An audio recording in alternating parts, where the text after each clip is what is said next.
So we've wired all our components, and our next check is really a safety check. Make sure we've landed everything in the right location and then deliver the torque that we need to. So to make the flow easier, I find it nice to start with the array and our wires coming down from our array into our switch and then working through our inverter in and out that way. So coming from the array, we have our hot wire or our ungrounded conductor. It's landed here in the top of the switch. That's correct. There's a little bit of exposed copper showing me that I'm not pinching any insulation in there. I like that. And the other thing I also like to see is a little bit of copper coming past the lug, which shows me that I haven't half compressed the strands in there. So I know that I have a good electrical connection in there. So those are two things. So I'm looking for that. I'm seeing that. Those are in the right location. And the grounded conductors in this bar, that's correct. Ground in and out.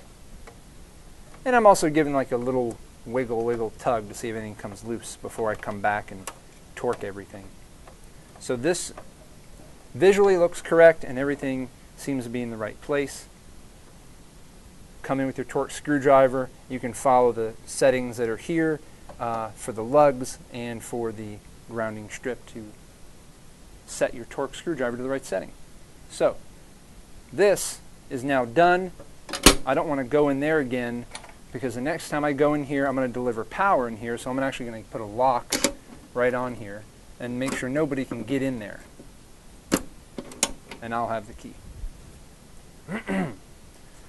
Over here, coming out of our DC disconnect, we have our DC positive, DC negative, and DC ground all in their positions. That's correct. Here's our grounding electrode conductor. Glad we remembered that. AC output, L1, L2, neutral, ground. They are all in the right positions. I see just a touch of copper coming out of that terminal, which tells me I don't have any pinched insulation in there. Out of the inverter, back in the AC switch. The inverter's again wired to the bottom. There's L1 and L2, red and black, landed on those two terminals. That's correct.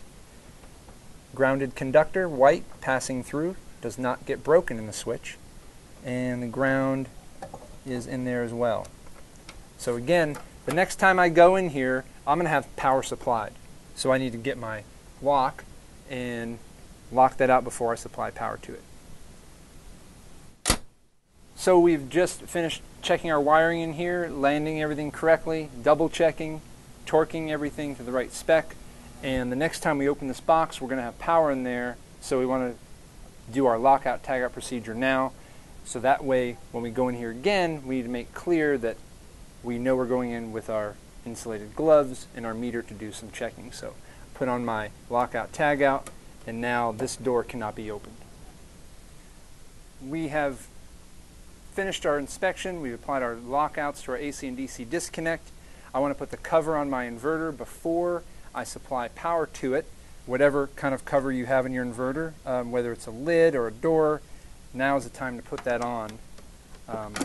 The idea is that if something does happen catastrophically, you have this on as a protection before you deliver power. But again, follow the instructions from your inverter manuals. Most likely they're going to have this in there saying, hey, put this cover on before supplying power to the machine.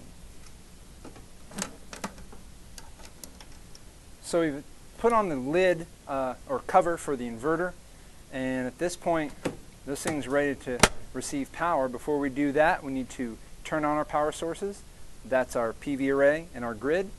At that point, once we turn them on or connect them, we'll then check and open up each of these boxes and confirm that they're the right voltage and the DC side is the right polarity as well.